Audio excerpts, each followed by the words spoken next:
आज हम आपके लिए एक ऐसी कहानी लेकर आए हैं जिसे देखकर आपका अपनी आंखों पर विश्वास नहीं होगा। ये कहानी ऐसी है कि जिसके बारे में कभी कोई नहीं सोच सकता है। इंसान जानवरों को पालते हैं, कुत्ते बिल्ली तो जैसे हर घर में होते ही हैं, लेकिन कभी किसी जानवर ने किसी इंसान को पाला है, ये आपने सपने में भी नहीं सोचा होगा। तो आइए शुरू करते हैं हमारी इस कहानी को। किसी गांव में वैजनाथ नाम का कपड़ों का बहुत बड़ा व्यापारी रहता था। उसके बहुत बड़े बड़े दुकान थे। वह बहुत धनवान था। वैजनाथ की बहुत सुंदर पत्नी थी जिसका नाम था कला।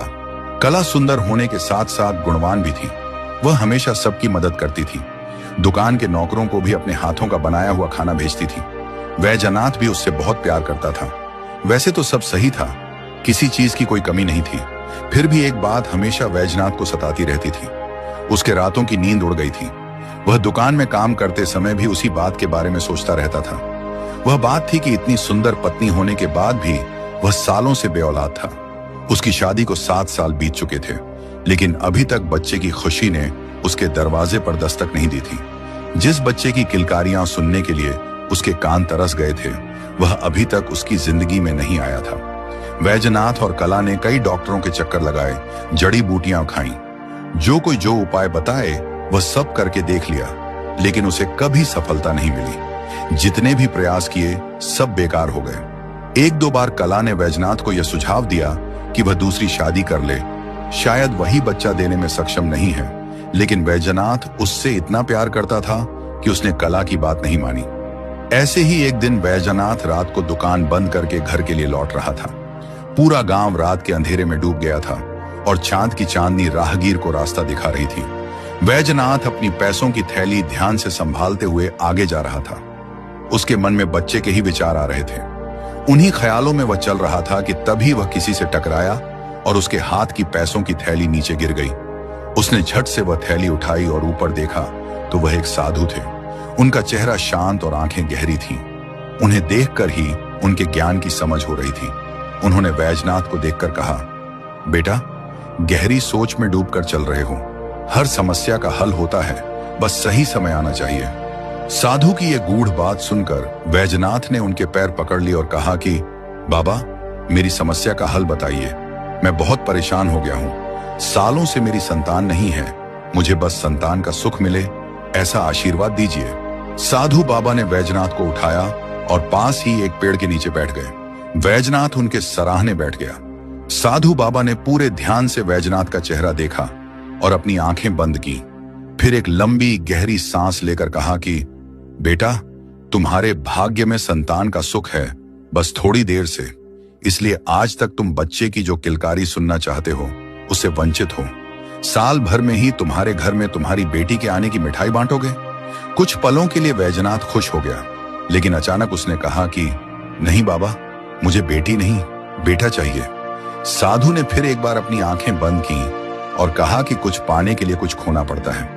तुम्हें अगर बेटा पाना है तो बेटी को जन्म देकर उसे कहीं छोड़ना होगा। जब वह बेटी तुम्हारे घर से चली जाएगी, तभी बेटे की खुशी तुम्हारी चौखट के अंदर आएगी। यह सुनकर वैजनाथ खुश हो गया और घर आ गया। उसने कला को साधु बाबा ने बताई हुई आधी बात बताई। साल भर में कला ने एक सुंदर बेटी को जन्म दिया। वैजनाथ ने बेटी को उठाया और अपनी गोद में ले लिया। उसने कला से कहा कि जिस साधु के आशीर्वाद से हमें ये बेटी मिली है, मैं उन्हें इसे दिखाकर आता हूं। कला ने भी सोचा कि यह सही है। वैजनाथ बच्ची को लेकर घर से बाहर गया और दूर कहीं एक जंगल में उसे छोड़ आया। उसने सोचा कि जंगल में जंगली जानवर उसे खा लेंगे तो किसी को कुछ पता नहीं चलेगा। बच्ची को छोड़ते हुए वैजनाथ के पत्थर दिल में एक बार भी यह ख्याल नहीं आया कि उस बच्ची का क्या होगा। वह बस यही सोचकर खुश हो रहा था कि अब उसका बेटा इस दुनिया में जन्म लेगा। वैजनाथ घर लौट आया। उसके हाथ में बच्ची नहीं है। यह देखकर कला ने पूछा कि बच्ची कहाँ है। तब वैजनाथ ने बताया कि उसने बेटे के लिए बेटी का त्याग किया है। यह सुनकर कला की आंखों से आंसू बहने लगे, जो लगातार कई घंटों तक बहते जा रहे थे। उधर जंगल में रो रो कर बच्ची का बुरा हाल हो गया था। उसकी आवाज और गंध सूंघकर एक भेड़िया तेजी से उसके पास जाने लगा। बच्ची से अब भेड़िया कुछ ही दूरी पर था। वह अब किसी भी समय छलांग लगाकर बच्ची को पकड़ने वाला था कि तभी पेड़ के ऊपर से एक बड़ी बंदरिया चीखते हुए आई और उसने अपने हाथों में बच्ची को उठा लिया। बच्ची को एक हाथ से पकड़कर वह दूसरे हाथ से पेड़ पर चढ़ने लगी। वह एक बड़ा बरगद का पेड़ था जिस पर कई बंदर एक साथ रहते थे। बंदरिया के हाथ में इंसानी बच्चा देखकर उन सबको अजीब लगा। कुछ उस बच्ची को पास आकर देखने लगे। तब बंदरिया ने उन्हें अपनी भाषा में समझाया कि वह उस बच्ची को पालने वाली है। नहीं तो इस जंगल में कई ऐसे जानवर हैं जो बच्ची को अपना निवाला बना लेंगे। सभी बंदरों को बंदरिया की बात सही लगी और अब सब बच्ची का ध्यान रखने लगे। कुछ बच्ची को फलों का रस बनाकर पिलाते तो कुछ जंगल से दूर गांव में जाकर बच्ची के लिए दूध लेकर आते। कुछ बच्ची के लिए नरम और मुलायम पत्तों का गद्दा बनाकर उस पर सुलाते और बाकी बच्ची की सुरक्षा करते। बंदरिया तो अब बच्ची की मां बन चुकी थी। सभी बंदरों के बीच बच्ची बड़े ही सुख से बड़ी हो रही थी। ऐसे ही कुछ महीनों के बाद जब बच्ची 7 महीने की हो गई थी, जंगल में एक शिकारी शिकार करने आया था। उसने बंदरिया के साथ खेलते हुए उस बच्ची को देखा। बंदरों को बच्ची का ध्यान रखते हुए देखकर उसका दिल पिघल गया और वह समझ गया कि जरूर किसी ने पाप का भागी बनाकर बच्ची को छोड़ दिया है। वह बच्ची के पास जाने लगा। उसे पास आते हुए देखकर बंदरिया गुस्से से चीखी, लेकिन जब शिकारी ने उसे अपने पास जो थे वे फल और रोटी दिखाई, तब वह समझ गई कि वह बच्ची की मदद करना चाहता था। शिकारी ने दूध में भिगोकर बच्ची को रोटी खिलाई। बच्ची भी खुश होकर हंसने लगी। आज पहली बार बच्ची ने किसी इंसान को देखा था। अब शिकारी जब भी जंगल में आता, बच्ची के लिए खाना और खिलौने, कपड़े लेकर आता था। उधर कला ने साल भर में अपने बेटे को जन्म दिया और वैजनाथ की खुशी का ठिकाना नहीं था। उसने पूरे गांव में मिठाई बांटी। वह तो भूल ही गया था कि उसकी कोई बेटी भी थी, लेकिन कला का दिल बार बार अपनी बेटी के बारे में सोचकर भर आता था। दिन, महीने, साल बीत रहे थे। वैजनाथ अपने बेटे से बहुत ज्यादा प्यार करता था। उसके बेटे को कोई, यहाँ तक कि कला भी कुछ कहे या डांटे तो उसे वह नागवार था। वह कला को कहता रहता कि अरे मेरा बेटा है, उसे कभी कोई कुछ नहीं कहेगा। मेरे वारिस को कोई डांटे ये मुझे बर्दाश्त नहीं। कला कहती थी कि लेकिन उसे अच्छी आदतें सिखाने के लिए कभी कभी डांटना भी जरूरी है। ये सुनकर वैजनाथ हंसता था और कहता था कि मेरे बेटे को कुछ सिखाने की जरूरत नहीं है। जब समय आएगा सब कुछ खुद सीख जाएगा। अभी वह बहुत छोटा है। कला को वैजनाथ की ये बात अच्छी नहीं लगती थी, लेकिन वह कुछ नहीं कर सकती थी। वहां जंगल में बंदरिया के साथ बेटी बड़ी हो रही थी। अब शिकारी से भी वह घुल मिल गई थी। शिकारी उसे वंश्री कहकर बुलाता था। जब शिकारी बच्ची को वंश्री कहकर अपने पास बुलाता, तब वह अपने छोटे छोटे कदम बढ़ाकर भागते हुए उसके पास ऐसे जाती जैसे कि वह अपने पिता की गोद में जा रही हो। बड़ी बंदरियां और बाकी सब बंदर भी वंश्री के साथ खेलते रहते थे। कुछ बंदर तो उसे पकड़कर पेड़ पर झूला भी झुलाते थे। ऐसा करते हुए वंश्री खिलखिलाकर हंसती थी। कई बार शिकारी के मन में यह विचार आया था कि उसे अपनी बेटी बनाकर अपने साथ घर ले जाए, लेकिन शिकारी के पास इतने पैसे नहीं थे कि वह एक बच्ची को पाल सके। शिकारी जंगल में आकर अपना प्यार वंश्री पर लुटाता था। वह कभी कभी वंश्री के लिए कपड़े भी लेकर आता था। वैजनाथ ने अपने बेटे का नाम शार्दुल रखा था, जिसका मतलब था शेर। वह सोचता था कि उसका बेटा शेर की तरह है, जिससे सब डरते हों। वैजनाथ ने शार्दुल को बड़े ही लाड प्यार से पाला था, लेकिन उसके इस जरूरत से ज्यादा लाड प्यार का नतीजा वही हुआ जो कला ने सोचा था। शार्दुल वैजनाथ के प्यार से इतना बिगड़ गया था कि अब वह उसकी एक बात नहीं सुनता था। उसने पढ़ाई करना छोड़ दिया था। कला जब भी वैजनाथ से कहती थी कि उसे पढ़ाई के बारे में कुछ समझाइए, तब वैजनाथ कहता था कि अगर मेरा बेटा स्कूल में जाकर पढ़ना नहीं चाहता तो ठीक है, हम उसके लिए हवेली में ही एक शिक्षक की व्यवस्था कर देंगे। वैजनाथ एक शिक्षक को बहुत पैसे देकर शार्दुल को पढ़ाने के लिए रख लेता है। शिक्षक शार्दुल को पढ़ाने की बहुत कोशिश करता था, लेकिन शार्दुल हवेली में भागता रहता था।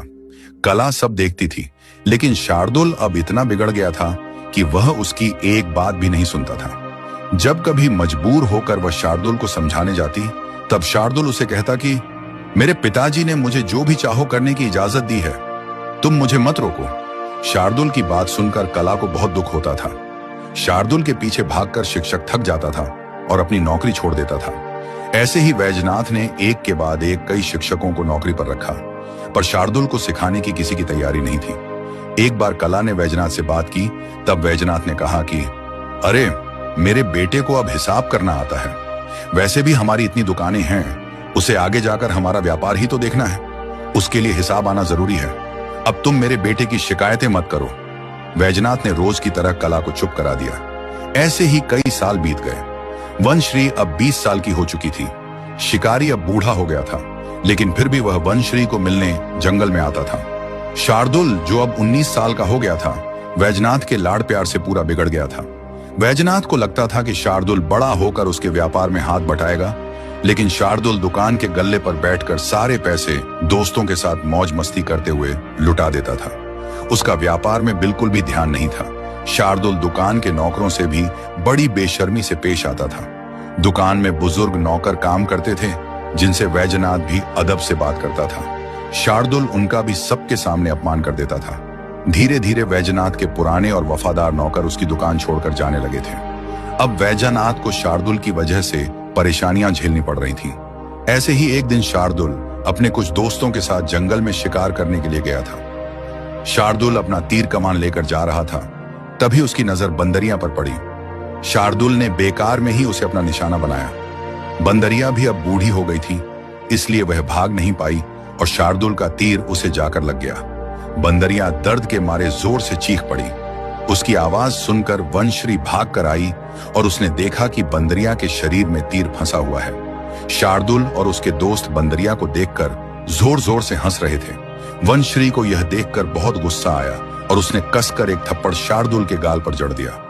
वनश्री के थप्पड़ से शार्दुल को बहुत बुरा लगा और वह वनश्री को धमकी देकर चला गया। बंदरिया दर्द के मारे तड़प रही थी। वनश्री ने जड़ी बूटी पीसी और बंदरिया के शरीर से तीर निकालकर उस घाव पर लगा दी। अगले दिन तक बंदरिया ठीक हो गई। उधर शार्दुल ने जाकर वैजनाथ को बताया कि कैसे वनश्री ने उसे थप्पड़ मारकर दोस्तों के सामने उसका अपमान किया है।